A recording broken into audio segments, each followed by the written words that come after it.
세월호 참사의 본질을 가리는 보도 표현 가운데 각종 엄마가 있습니다. 처음엔 김엄마가 나오더니 갑자기 신엄마가 나왔습니다. 검찰은 이들이 유병헌 전 세무그룹 회장의 도피를 도왔다고 주장합니다.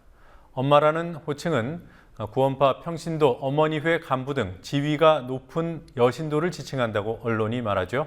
검찰의 주장일 뿐 구원파는 지위와 무관한 그들의 일상적인 호칭이라고 합니다.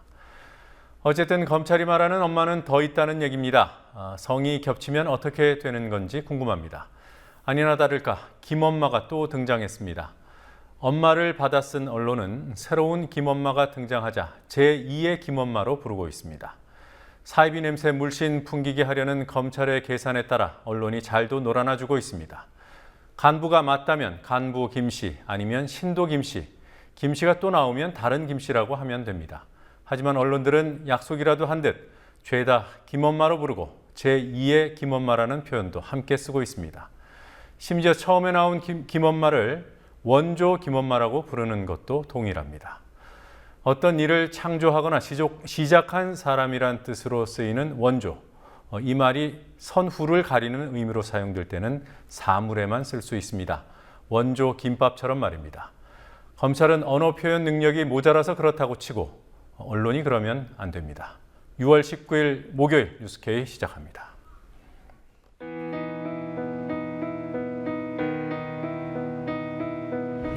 (1960년 4월 19일) 당시 언론은 빨갱이 데모라고 했습니다.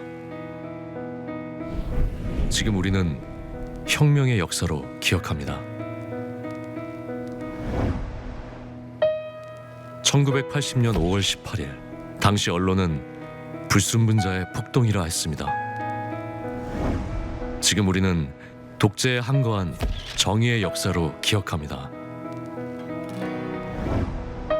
1987년 6월 10일 당시 언론은 대학생 가두 시위라 했습니다. 지금 우리는 민주주의를 쟁취한 감격의 역사로 기억합니다.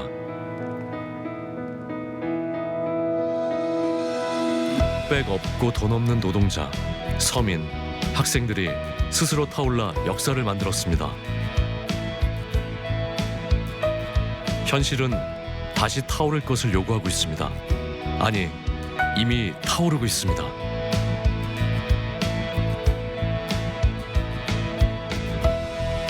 빨갱이를 종북으로, 불순분자를 외부 세력으로, 언론은 말만 바꿨을 뿐 역사를 부정하고 있습니다. 2014년 4월 1일 국민TV가 개국한 이유입니다. 국민TV는 역사를 역사로 기록하겠습니다.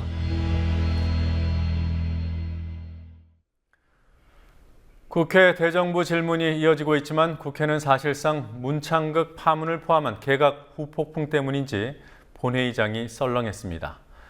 여야 지지율 역전이 임박했다는 여론조사까지 나와서 여당은 뒤숭숭한 분위기였습니다. 청와대가 총리 후보자 임명 동의안을 제출하더라도 여당이 당론이 아닌 자율투표로 임하겠다는 방침인 것만 봐도 속내를 짐작할 수 있습니다. 야당은 문창극 후보자에 이어서 이병기 국정원장 후보자와 김기춘 청와대 비서실장을 정조준하기 시작했습니다. 국회 나가 있는 중계카메라 연결해 보겠습니다. 김희주 PD. 새정치민주연합의 주 타깃이 바뀌는 건가요? 오늘 의원총회에서 어떤 말들이 나왔는지 전해주시죠. 새정치민주연합은 문창극 총리 후보자의 사퇴를 거듭 촉구하면서도 이병기 국정원장 후보자와 새 장관 후보자들에게 비판의 화살을 돌리는 모습이었습니다. 문창극 후보자의 낙마는 시간 문제라고 보고 전선을 확대하겠다는 뜻으로 풀이됩니다. 안철수 공동대표는 이병기 후보자의 북풍과 차떼기 연루 등을 언급하며 더 참담한 이병기 후보자의 지명을 철회해야 한다고 주장했습니다. 김한길 공동대표는 청와대 인사검증을 책임진 비서실장은 분명하게 책임지는 모습을 보여야 한다며 김기춘 실장의 사퇴를 압박했습니다. 오늘 공식 회의가 없었던 새누리당의 기류는 어제 의총의 분위기가 이어졌습니다. 어제 새누리당 의원총회에서 이완구 원내대표는 문 후보자에 대한 당론 투표는 하지 않겠다고 말했습니다. 당론으로 문 후보자를 찬성하는 결과가 나올 경우도 문제지만 당론 투표에서 반대가 다수로 나오는 경우를 더 우려한 것으로 보입니다. 그만큼 문창극 불가론이 여당 의원들 사이에서도 넓게 퍼져 있다는 뜻입니다. 네, 그럼에도 불구하고 문창극 후보자가 계속 버티기를 이어가고 있습니다. 네, 그렇습니다. 문창극 후보자는 오늘 퇴근길에 20분 가까이 기자들 앞에 서서 자신이 가장 존경하는 사람은 안중근 의사와 안창호 선생이라며 해명에 나섰습니다. 문 후보자는 안중근 의사와 관련된 자신의 칼럼을 낭독하면서 친일 논란에 대해 정면 돌파를 시도했습니다. 이어 이런저런 이야기를 소문대로 보도하면 얼마나 나의 명예가 훼손되는가라며 억울함을 호소해 사퇴할 생각이 없음을 거듭 표명했습니다. 네, 국회 본회의에서는 경제 분야 대정부 질문이 있었죠. 본회의장에 의원들이 어느 정도나 출석했습니까? 네, 오늘로 이틀째인 대정부 질문에서는 빈자리가 눈에 띄게 많았습니다. 질의가 이어질 때면 그나마 있던 의원들마저 상당수 자리를 비우면서 본회의장이 한산한 모습이었습니다. 오늘 대정부 질문에서는 최경환 경제부총리 후보자가 부동산 규제인 총부채 상환 비율 DTI와 주택담보대출 비율 LTV의 완화를 시사한 데 따른 논란이 있었습니다. 민주연합의 홍종학 의원은 부동산 투기 조장으로 경기를 부양하려는 위험한 발상이라면서 가계부채 해결을 위해서는 LTV, DTI 규제가 유지돼야 한다고 말했습니다. 그러나 현오석 경제부총리는 부채 자체를 줄일 수도 있지만 소득을 늘려 부채 상환 능력을 높여주는 것도 방법이라고 답했습니다. 부동산 경기를 부양시켜 소득을 높여주면 부채 문제를 풀 수 있다는 뜻으로 LTV, DTI 완화를 우회적으로 찬성하는 입장을 보인 겁니다. 그러나 민주연합의 박수현 의원은 박근혜 정부 들어서 고강도 부동산 규제 완화 대책을 종합 선물 세트로 내놓았는데도 전셋값은 내리지 않고 부동산 경기가 활성화 안 된 현실을 보라면서 LTV, DTI 완화는 번지수를 잘못 짚은 정책이라고 반박했습니다. 오늘 리얼미터 여론조사 결과가 여야 관심사 중 하나였을 텐데요. 여야 지지율이 거의 붙어버렸더군요. 여야 반응 취재 봤습니까? 여론조사기관 리얼미터의 조사 결과 어제 일간 지지율에서 새누리당이 36.9%, 민주연합이 36.7%로 기록해 두 당의 격차가 0.2%포인트, 사실상 제로가 됐습니다. 지난 11일부터의 일간 조사를 보면 새누리당은 45.1%에서 36.9%로 7일 만에 8.2%포인트 하락했습니다.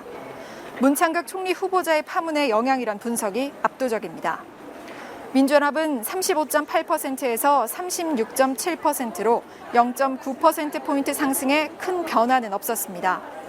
함진규 새누리당 대변인은 대통령이 귀국하면 어떤 방식으로든 인사 문제 정리가 될 테고 지지율은 다시 회복되지 않겠냐며 애써 자신감을 보였습니다. 유은혜 민주연합 대변인은 매일 조사되는 지지율에 일희일비하지 않는다며 최선을 다하고 열심히 잘하면 국민들이 평가를 해주실 것이라며 조심스러운 입장을 나타냈습니다. 네, 리얼미터 여론조사 결과는 잠시 후에 좀 더 상세히 전해드리도록 하고요. 새누리당 박상은 의원에 대한 얘기로 넘어가 보겠습니다. 새누리당 인천시당 위원장 곧 취임을 한다고 그랬는데 새누리당에서 추인을 부결한 것 같아요. 네, 그렇습니다. 새누리당 인천시당 위원장에 내정됐던 박상은 의원이 해운 비리 연루 의혹으로 결국 물러났습니다. 오늘 열린 새누리당 인천시당 운영위원회는 만장일치로 이 같은 결정을 내렸습니다. 새누리당은 박 의원의 비리와 관련해 자체 조사에 착수했지만 박 의원은 비리 의혹을 부인하고 있습니다. 박 의원과 해운 비리를 수사 중인 인천지검은 당분간 박 의원을 소환할 계획이 없다고 말하고 있습니다. 그러나 검찰은 전 비서, 운전기사, 경제특보 등 측근들이 폭로한 비리 의혹이 확인만 되면 곧바로 박 의원을 소환할 것으로 전망됩니다. 지금까지 국회에서 국민TV 뉴스 김희주입니다. 세월호 국정조사가 사실상 파행 상태입니다. 3주일 동안 기간조사 일정으로 공방을 벌이고 예비조사팀 구성도 또 유가족이 참여하는 협의체 구성도 못하는 국정조사 특위가 급기야는 현장조사까지 따로 하기로 했습니다. 야당 위원들은 오늘 세월호의 쌍둥이 배로 불리는 오하마나호 현장조사를 갖지만 여당 위원들은 오는 25일에 따로 현장조사 활동을 하겠다고 했습니다. 취재 PD 연결해서 알아보죠. 곽보아 PD. 네, 곽보아입니다. 네, 세월호 쌍둥이 배라는 오하마나호. 야당 국조특위 위원들 현장조사는 어떻게 이루어지게 된 겁니까? 네, 국조특위의 야당 의원들이 자체적으로 결정해 현장 조사에 나섰고 야당 의원들 7명이 갔습니다. 세월호 참사 당시 어떤 일이 일어났고 선언과 해경 등의 말이 맞는지 확인하기 위해서입니다. 특위의 야당 측 위원들과 조사관 등 25명은 2시간 넘게 오하마나호 조타실, 화물칸, 승객 등을 돌아보면서 사고의 원인이 됐던 부분을 하나하나 짚어봤습니다. 오후 5시 반부터는 인천 항만 VTS를 방문해 VTS 시스템이 어떻게 운영되는지를 보고 제주 VTS 문제를 짚어보기도 했습니다. 그러나 오하마나호는 세월호와 쌍둥이라고 부르지만 규모가 비슷할 뿐 구조가 일치하지는 않아 현장 조사에 한계가 있다는 평가입니다. 네. 자, 그러면 현장에서 어떤 문제들이 보였습니까? 네, 일단 화물 고박에서 심각한 문제가 드러났습니다. 컨테이너를 배에 실을 때 1, 2층으로 쌌는데 1층 화물은 고정시키지 않고 그냥 배 위에 올려놓는다는 겁니다. 컨테이너의 고정장치의 크기가 컨테이너의 크기와 다르다는 게 이유였습니다. 승용차도 화물 고박 지침서에 따르면 앞뒤에 밴드 각 2개씩을 묶는 것이 규정이지만 현장 검증 시연을 위해 묶어놓은 밴드도 뒤쪽 하나뿐이었습니다. 교신과 관련해서도 이준석 세월호 선장의 거짓말을 다시 한번 확인할 수 있었습니다. 이 선장은 2개의 교신기 중 하나는 진도, 하나는 제주의 주파수가 맞춰져 있고 바로 앞에 제주 쪽 교신기가 있어 제주로 연락하게 됐다고 말했습니다. 하지만 주파수가 제주에 맞춰져 있더라도 공중전화처럼 번호 2개만 누르면 진도 쪽으로 넘어갑니다. 방송을 할 수 없었다는 것도 말이 안 됩니다.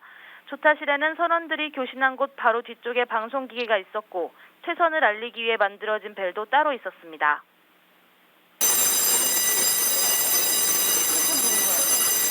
퇴선! 들립니까? 들립니까? 잘 들립니까? 네, 알겠습니다. 네, 오늘 여당에서는 왜 안 간 건지 궁금합니다. 어떻게 된 일입니까? 네, 민주연합 유은혜 원내대변인은 그제 국조특위 전체 회의에서 야당이 공동 현장 검증을 요청했지만 여당이 거부했다고 설명했습니다. 여당 측 위원들은 국회 본회의 일정 때문에 야당의 요청을 받아들일 수 없었다거나 입장이 달라 따로따로 가기로 했다고 말했습니다. 특위위원장인 새누리당의 심재철 의원, 권성동 의원, 그리고 여당 간사인 조원진 의원의 말 차례로 들어보시겠습니다. 하고 야당 의원들만 가는 거 이유가 뭔가요? 그때 뭐 따로따로 하기로 얘기를 했죠 아마? 그래도 좀 막 뭐 가야 되는 거 아니냐 이런 얘기가 있을 수 있을 것 같은데. 네, 저희들도 갈 겁니다. 예. 오늘 중에 좀 합의가 된다고 볼 수 있을까요? 여당에서는 안 갔는지 궁금해서요. 간사한테 물어봐요. 간사. 의원님 왜 안 가셨어요? 간사한테 물어보라고. 우리 당은 다 안 갔으니까. 근데 따로따로 하기로 했어요. 현장 검증을. 그러면 오늘 여당에서는 왜 같이 안 가셨는지. 우리 일정이 잡혀 있어요. 언제로? 우리는 25일 날. 25일에요? 25일하고 2일 날 이렇게 그 현장 검증 일정이 잡혀 있습니다. 근데 왜 따로 가시는 건가요? 여야 간에 그 공동 조사는 안 한다 이렇게 합의가 된 겁니다. 근데 국민들 입장에서는 그래도 같이 가서 이렇게 보는 게 더 나을 것 같다 이런 소리가 뭐 나올 수 서로 있어요. 입장들이 다르니까요. 예. 자, 새누리당 위원들 그럼 오늘 뭘 했습니까? 네, 국조특위의 여당 위원들은 오전에 대부분 국회 본회의 대정부 질문에 참석했습니다. 이어서 오후에는 여당 국조특위 위원들만의 회의를 열었습니다. 국조특위의 공전에 대한 여론이 나빠지자 새누리당 차원의 대응 전략을 논의하는 자리였던 것으로 보입니다. 회의장 문틈으로 그럼 월드컵 16강이나 8강이라도 가면 그때까지 기관보고 받지 말자는 것 아니냐며 월드컵 기간을 피해 기관보고를 받아야 한다는 야당을 겨냥한 발언이 들리기도 했습니다. 회의가 끝난 후 조원진 간사는 여당 소속 위원들은 오는 25일과 다음 달 2일에 자체적으로 현장 검증을 가겠다고 말했습니다. 그러나 야당처럼 오하마나호에 갈지 아니면 다른 현장에 갈지는 정해지지 않았다고 말했습니다. 또 조 간사는 국조특위 전체 회의를 오는 23일 소집할 것을 심재철 위원장에게 요구했다고 말했습니다. 네, 현장 조사도 따로 할 정도로 국조특위가 제대로 돌아가지 않고 있습니다. 본격적으로 시작도 하기 전에 사실상 파행 상태가 아닌가 싶은데요. 유가족들 반응은 어떻던가요? 네, 세월호 가족대책위의 김영기 부위원장은 현재 국조특위 진행 상황에 대해 상당히 잘못됐다며 협의체가 구성돼 중재를 했고 그걸 그대로 진행만 해주면 되는데 그것도 안 해줘 상당히 불만스럽다고 말했습니다.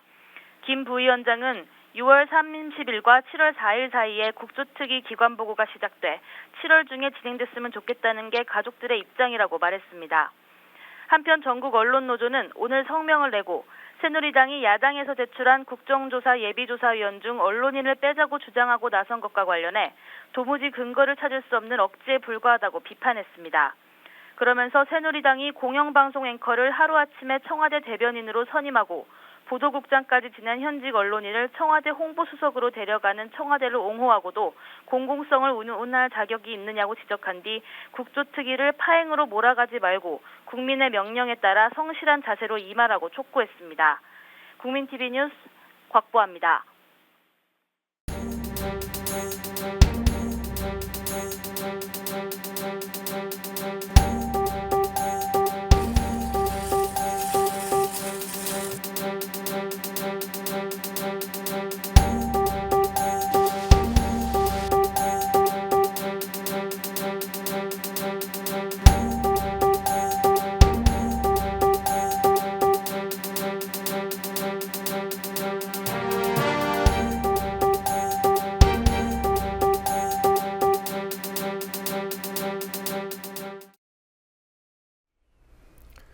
전국교직원 노동조합, 전교조가 법에서 규정한 노조가 아니라는 판결이 나왔습니다.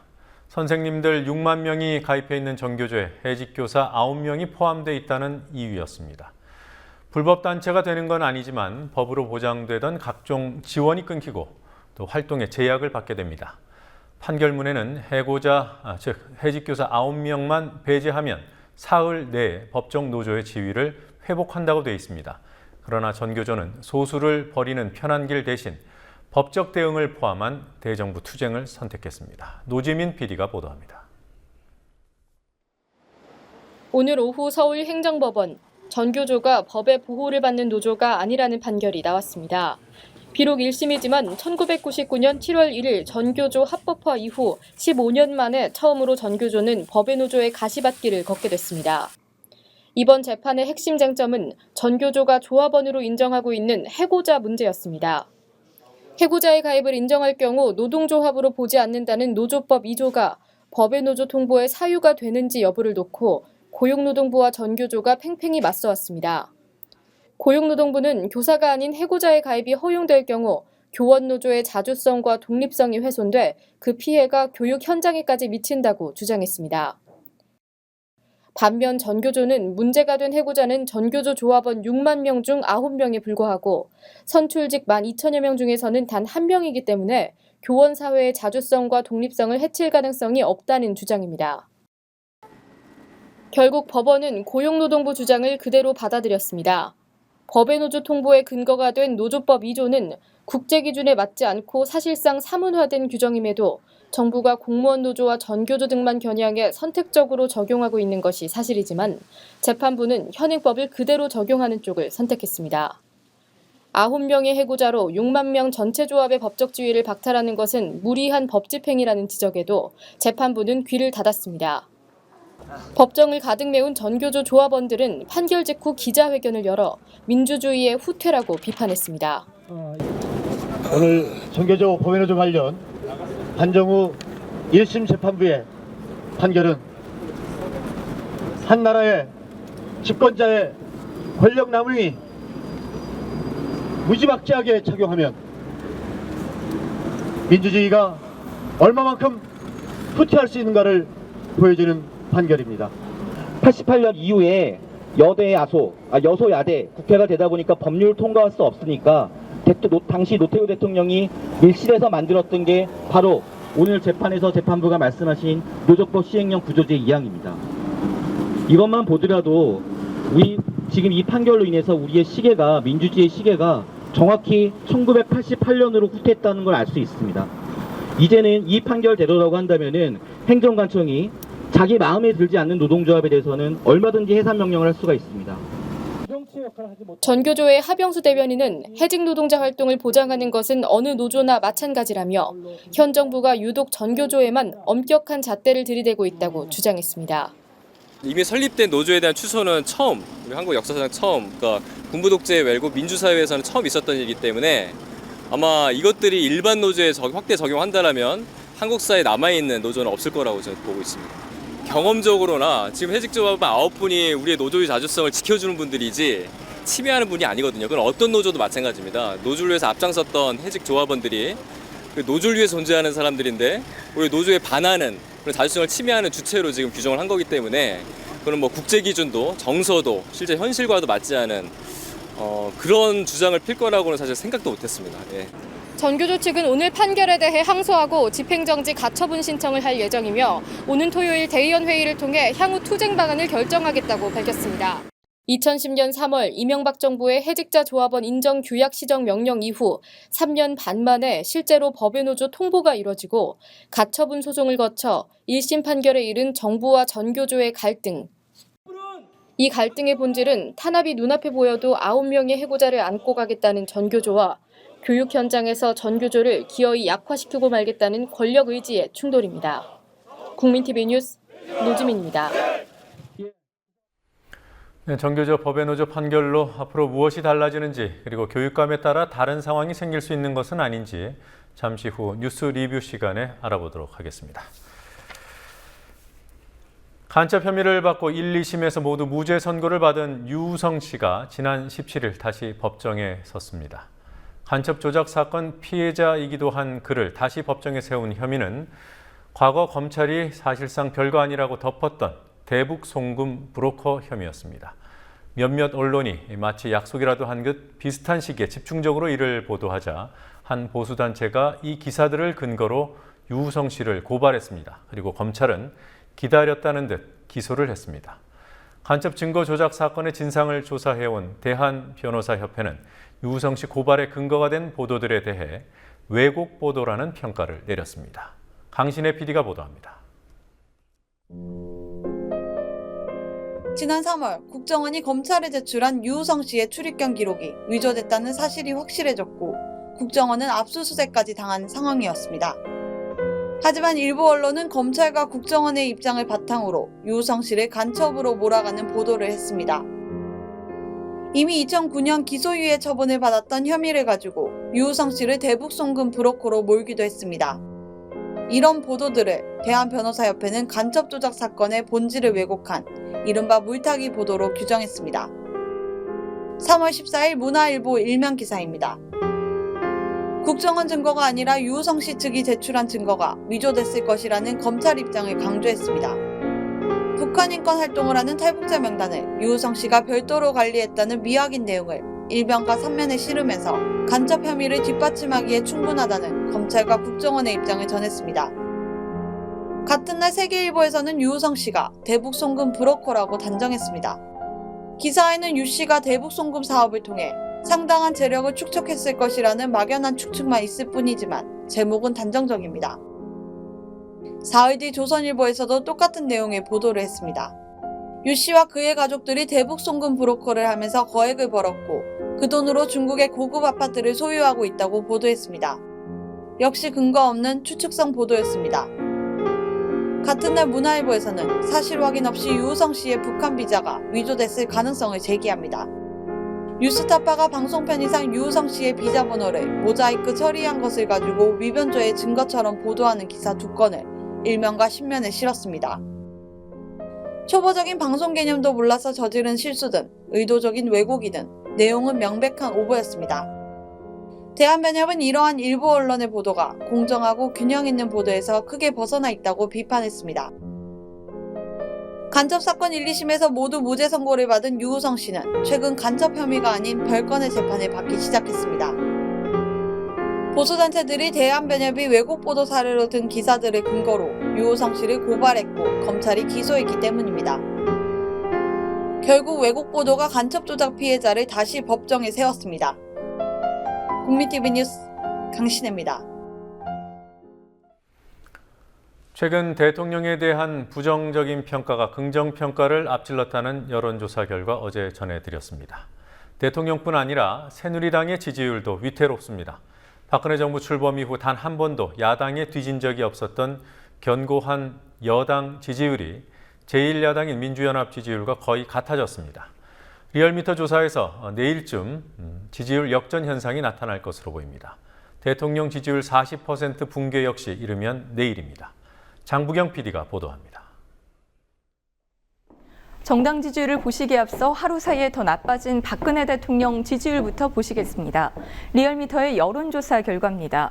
대통령 지지율이 연일 취임 후 최저치를 기록하고 있습니다. 가장 최근 조사인 어제 지지율은 41.4%로 그제보다 1.3%포인트 하락했습니다. 낙폭이 조금씩 커지는 추세를 볼 때 이르면 내일 40%대가 깨질 가능성도 있어 보입니다. 반면 못하고 있다는 응답률은 그제 처음 50%대를 돌파한 여세가 이어지며 어제는 51.7%로 나타났습니다. 부정평가의 증가폭도 커지고 있습니다. 이제 정당 지지율을 보시겠습니다. 어제 실시된 일관조사 결과부터 보면 새누리당이 36.9%, 민주연합이 36.7%의 지지를 얻어 0.2%포인트 차이밖에 안 났습니다.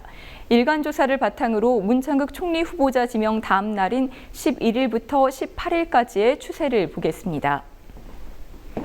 새누리당의 지지율은 11일 45.1%에서 다음 날 살짝 올라갔다가 계속 추락해 17일에는 38.1%, 18일에는 36.9%를 기록했습니다. 반면 새정치민주연합의 지지도는 11일 35.8%에서 다음 날 32.4%로 떨어졌다가 그 다음 날부터 조금씩 상승해 어제는 36.7%에 다다랐습니다. 11일부터 18일까지 새누리당 지지율은 8.2%포인트나 급락했지만 민주연합 지지율은 0.9%포인트 상승하는 데 그쳤습니다. 어찌됐건 양당의 지지율 차이가 이렇게 좁혀진 건 박근혜 대통령 취임 후 처음 있는 일입니다. 이런 추세가 계속되면 730 재보선에서 새누리당이 참패할 수 있다는 전망이 나옵니다. 정당 지지율 변화를 주간조사 결과로 살펴보겠습니다. 민주당과 새정치연합이 통합을 선언했던 3월 초부터 현재까지의 지지율 추이입니다. 새누리당은 상승하고 민주연합은 하향세를 보이며 격차가 점차 벌어지다가 세월호 참사가 난 4월 셋째 주를 기점으로 변화가 일어납니다. 세월호 참사 이후 민주연합도 하락세였지만 새누리당의 하락세가 더 컸기 때문에 그 차이가 줄어들었습니다. 4월 다섯째 주 23.9%로 바닥을 친 이후에야 민주연합의 상승세가 완만하게 나타났습니다. 새누리당의 지지율은 낙폭이 너무 클 때 나타나는 일시적인 반등 현상을 보였고 이후 대통령의 사과 등으로 현상 유지를 하다가 문창극 파문을 만났습니다.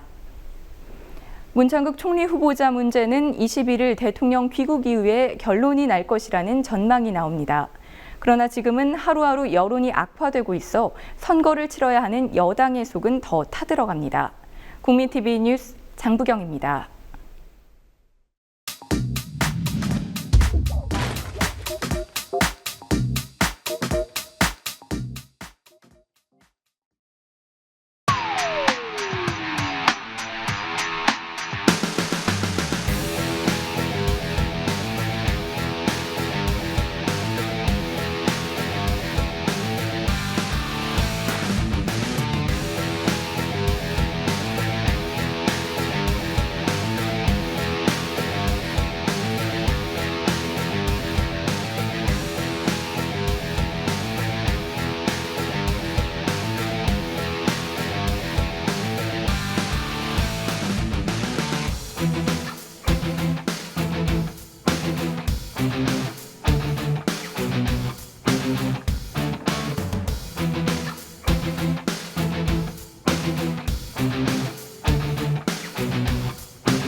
그건 전혀 아닙니다. 요즘 다들 아시는 건데 한국 연구업적 통합 정보 시스템이 있거든요. 여기에 들어가면은 거의 모든 것을 다 확인할 수가 있고요. 그다음 국회 도서관이나 각종 학교 도서관에서 연구 결과물과 관련돼서 검색이 아주 쉽게 되어 있습니다.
최저임금에 유급 주휴 수당을 포함시키는 MB정부의 최저임금 부풀리기 꼼수가 박근혜 정부에서도 이어지고 있다는 사실이 확인됐습니다. 최저임금 노동자들 대부분은 주휴 수당을 받지 못한다고 호소하는 형편이기 때문에 사실상 통계 조작이라고 할 수 있습니다. 여기에 재계는 최저임금 동결을 주장하고 있죠. 내년도 최저임금을 정해야 하는 법정 심의 기한까지는 열흘 정도 남았습니다. 김현주 PD가 취재했습니다. 올해 고등학교를 갓 졸업한 강태희 씨는 부모님으로부터 경제적으로 독립하기 위해 편의점 아르바이트를 시작했습니다. 하루에 7시간, 주 5일 동안 일해서 버는 돈은 한 달에 75만 원 정도. 이 돈으로 월세, 생활비 등을 모두 해결해야 합니다. 하지만 이 모든 것을 해결하기에 75만 원은 턱없이 부족합니다. 처음에는 최저임금이 네네. 4,000, 5,000 이렇게 되는 거에 별로 신경 안 썼는데 막상 알고 해보니까 너무 낮다는 게 너무 이렇게 다가오고 확실히 밥을 먹어야 되는데 먹을 돈이 없어서 편의점에서 나오는 팩이 된 거 먹거나 아니면 하루에 10,000원도 못 쓰니까 네네. 맨날 먹고 싶은 거 있어도 라면이나 그런 거 먹어야 되고 친구들 만나면 돈 좀 쓰게 되잖아요. 네네. 그럼 친구 만나려면 이틀 굶어가지고 그 돈으로 친구들이랑 만나서 그 돈으로 놀고 저번에는 팀원이의 돈이 없어가지고 네. 가스비 내야 되는 거를 안 내고 그렇게 해가지고 가스비가 밀린 적도 있고요. 아르바이트를 시작한 지 4개월이 됐지만 유급 주휴 수당에 대한 얘기는 듣지도 못했습니다. 아직은 안 했어요. 그러니까 처음에 알바를 시작하게 될 때 예. 이런 돈을 받을 수 있다거나 아니면은 그런 걸 알려준 적이 없는 거예요? 예, 그런 거 알려준 적이 없어요. 노조 가입하셔야 알았어요. 어차피 줘야 되는 돈이긴 하니까 근데 뭔가 그런 거 인간관계에서 약간 그런 게 틀어질까 봐 꺼내기가 좀 그렇더라고요. 강군처럼 많은 노동자들은 최저임금으로 받아야 할 수당도 제대로 받지 못한 채 일하고 있습니다. 하지만 고용노동부에서는 지난 2011년부터 대부분이 받지 못하는 유급 주휴 수당을 최저임금에 포함시켜 OECD 최저임금 순위가 올라가도록 사실상 통계 조작을 해오고 있습니다. 연봉으로 환산한 2013년 최저임금 순위는 정부의 최저임금 산정 기준에 따를 경우 한국이 26개국 중 12위로 나타나지만 기존 기준대로 유급 주휴수당을 빼면 15위입니다. 한국처럼 최저임금이 경제 규모에 비해 낮은 일본에서도 저임금 노동자 비율이 한국보다 현저히 낮기 때문에 웬만한 아르바이트로 생활이 가능합니다. 일본 와가지고 그냥 이렇게 유학생활하면서 하루에 4시간씩 일해도 4시간씩 일해서 한 달 번 돈이 그때 아르바이트 3개 하면서 했던 돈이랑 똑같으니까 네네. 뭐 학교 다니면서 뭐 하루에 4시간 정도밖에 일 안 하니까 뭐 학교 수업 끝나고 그냥 그 틈틈이 뭐 3시간, 4시간 빈 시간 이용해서 공부하고 있고요.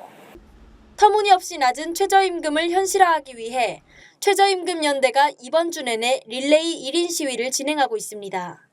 양대 노총과 알바노조, 전국 여성노동조합 등으로 구성된 최저임금연대는 청와대, 국회, 광화문 광장, 한국경영자총협회 앞에서 최저임금 인상을 요구하고 나섰습니다. 알바노조는 비현실적인 최저임금을 주면서도 비양심적인 행동까지 하는 고용주들이 많다고 말합니다. 경북 영주였었는데 영주에서 편의점 알바를 하는데 야간에 하는데 심지어 3,800원을 받는다는 거예요. 굉장히 매출 규모가 큰 편의점에서 1년 반을 넘게 일했는데 임금이 좀 적은 것 같다. 최저임금은 이제 넘는 상황이었거든요. 왜냐하면 이제 야간에 알바를 했었으니까. 근데 계산을 해보니까 그래서 체불임금이 380만 원 정도 나온 거예요. 그래서 이거에 대해서 같이 이제 계산도 해보고 노동부 진정을 넣었더니 본사에서 전화가 와서 이미지가 안 좋아진다. 노동부 진정을 취하해달라. 우리가 바로 계좌로 넣어드리겠다. 최저임금연대는 2015년 최저임금이 6,700원 이상이 돼야 한다고 주장합니다. 5인 이상 사업체 상용직 정액급여 평균이 약 257만 원 정도 됩니다. 그래서 그 257만 원의 절반 수준에다가 그게 2013년 기준이다 보니까 2014년에 경제성장률 그리고 물가상승률 그리고 소득분배 개선 그 세 가지 수치를 합해서 9.4%의 인상률을 최소한 최저임금이라고 할 때는 노동자 평균 급여의 절반 정도는 받아야 먹고 살 수 있는 것 아니냐라는 지극히 상식적인 주장입니다. 그리고 거기에 더해서 박근혜 대통령 스스로가 공약했던 세 가지 기준에 따라서 즉 경제성장률, 물가상승률, 소득분배 개선치를 정해서 산정한 대단히 합리적이고 또한 금액 자체로 보면 대단히 최소 수준에 머물러 있는 그런 안입니다. 재계는 최저임금을 5,210원으로 동결하자고 요구하고 있습니다. 5,210원 대 6,700원. 내년도 최저임금 법정 심의 기한은 이달 29일입니다. 국민TV 뉴스 김현주입니다. 전교조가 15년 만에 법적으로 보호받지 못하는 노조가 되면서 당장 전임자 72명이 학교로 돌아가야 하는 상황이 됐습니다. 그러나 진보 성향의 교육감들은 오늘 판결에도 불구하고 전교조와의 협력 관계를 유지하겠다는 입장을 밝혔습니다. 오늘 주요 뉴스들 살펴보도록 하겠습니다. 황준호 뉴스 취재팀장 나와 있습니다. 어서 오십시오. 예. 자, 전교조 법외 노조 처분 정당하다는 판결이 나왔어요. 이에 따른 어떤 변화가 예상됩니까? 예, 교육부가 오늘 판결에 따른 후속 조치를 취하라는 내용의 공문을 17개 시도교육청에 보내기로 했습니다. 우선 노조 전임자에 대한 휴직 허가를 취소하고 다음 달 3일까지 모두 복직 명령을 내리라고 했습니다. 현재 전교조의 전임자는 총 72명입니다. 교육부는 또 임대료를 내거나 무상으로 사용하게 한 사무실에서 전교조 지부를 즉시 퇴거하게 하고 사무실 지원금을 반환하도록 각 시도교육청에 요구하기로 했습니다. 또 전교조하고 진행하고 있는 단체 교섭을 중지하고 또 이미 체결된 단체 협약이 있다면 노동부가 법상 노조가 아니다라고 통보한 작년 10월 24일 이후에 효력이 상실된 것으로 보고 해지 통보를 하게 할 계획을 밝혔습니다. 네. 전임자들이 만약에 복귀하지 않겠다. 그러면 어떻게 되는 겁니까? 예, 기간 내에 복귀하지 않으면 직권면직, 해임이죠. 직권면직이나 또 다른 형식의 징계를 받게 되는데요. 이 문제가 아마 앞으로 가장 큰 갈등 사항이 될 것으로 보입니다. 시도교육감이 복귀하지 않는 전임자의 징계를 만약에 하지 않을 경우에 교육부는 직무이행명령을 그 시도교육청에 내리거나 아니면 교육감을 직무유기로 형사고발을 아예 할 수 있게 그렇게 됐습니다. 그러다 보면 진보교육감들하고 정부의 갈등으로 이게 비화될 소지가 있습니다. 과거에 전국 공무원 노조, 전공노라고 하죠. 이 전공노도 이 미복귀 문제, 전임자들의 미복귀 문제로 해고자가 양산됐던 일이 있었는데 그것과 유사한 문제가 반복될 가능성이 있습니다. 네. 자, 진보 성향의 교육감들이 이번에 많이 당선이 됐어요. 예. 뭐 지역마다 상황이 달라지는 겁니까? 예, 진보 성향의 교육감 당선인과 또 해당 교육청은 오늘 판결에 대해서 아쉽다는 입장을 일단 냈고 또 동시에 전교조와 협력 관계를 유지하겠다는 뜻을 밝혔습니다. 조희연 서울시 교육감 당선자를 포함해서 진보 성향 당선인 13명이 3일 전에 이미 전교조에 대한 노동부의 법외 노조 통보를 철회하라라는 것을 촉구하는 탄원서를 낸 바 있습니다. 그렇지만 오늘은 따로 아직까지는 집단적인 입장을 내지는 않았는데요. 판결 전에 뭐 그런 촉구하는 탄원서를 하기는 좀 어렵지 않지만 그래도 판결이 내려진 후에는 자기들이 어디까지 할 수 있을지 이걸 검토해야 되기 때문에 시간을 좀 가지려는 의도로 풀이되고 있습니다. 진보교육감들은 다른 교육감들과 보조를 맞추겠다. 다른 진보교육감들과 보조를 맞추겠다라는 말이 일단 오늘 일관되게 했습니다.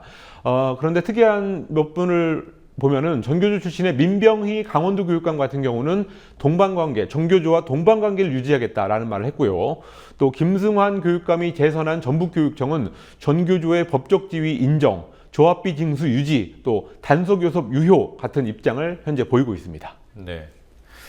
자, 그리고 문창극 총리 후보자의 발언에 대해서 중국 정부가 공식적인 입장을 나타냈어요? 예, 문창극 총리 후보자가 교회 연설에서 중국이 기독교화해야 중국 민주화도 이루어진다 이런 말을 한 적이 있었는데요. 류젠차오 중국 외교부 부장조리, 한국으로 치면 차관복급입니다. 이 류젠차오 부장조리가 그저께 한국 기자들과의 간담회에서 불쾌감을 드러냈습니다.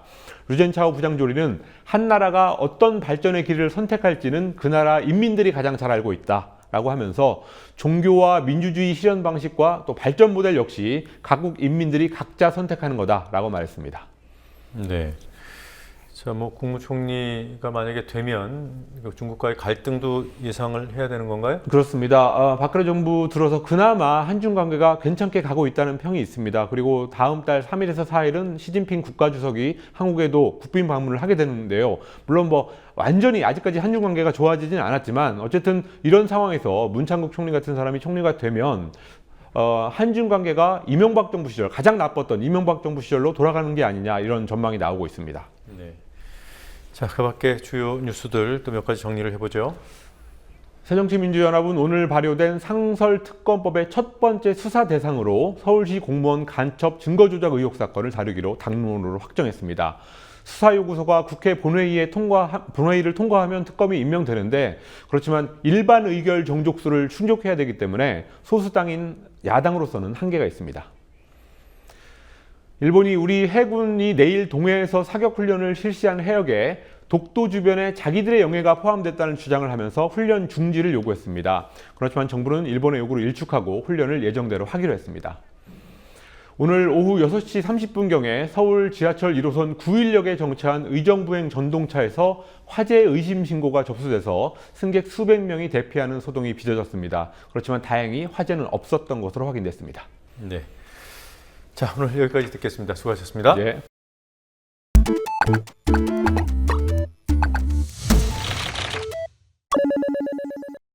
Please listen carefully. 정말로 새정치민주연합이 새정치의 모습을 보여주기 위해서는 이렇게 매도하고 낙인 찍기에 나서는 게 아니라 국회 인사검증 청문회를 통해서 의견을 들어보는 게 정도다. 이런 생각입니다. 정말로 새정치민주연합이 새정치의 모습을 보여주기 위해서는 이렇게 매도하고 낙인 찍기에 나서는 게 아니라 국회 인사검증 청문회를 통해서 의견을 들어보는 게 정도다. 이런 생각입니다. 새 정치나 새 정당이 아니라 보청기 연합인사 니들 여생을 위해 정말 이런 기회 주는 게다. 어서 매를 치고 입에 검정 낙인도 찍는 국문을 통해서 민주의회의 모습 이렇게 각서로 보증하는 게 도우다. One more time.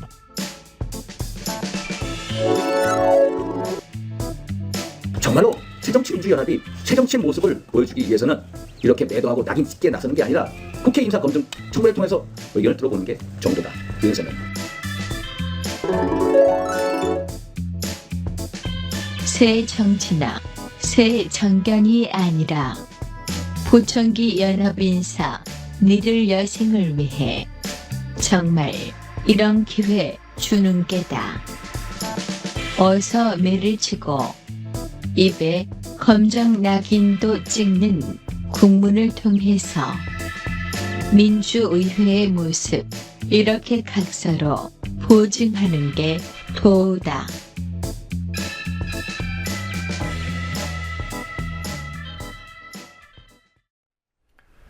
박근혜 대통령이 문창극 전 중앙일보 주필을 총리 후보자로 지명한 바로 다음 날 중앙일보는 문창극 후보자 지명에 거는 기대라는 사설을 실었습니다. 대통령이 수첩 인사에서 탈피했다. 특별히 검증에 신경을 썼다고 했습니다. 안대희 낙마로 갈피를 잡지 못하던 당정청 인사 쇄신은 문 후보자의 지명을 계기로 탄력을 받게 됐다고도 했습니다.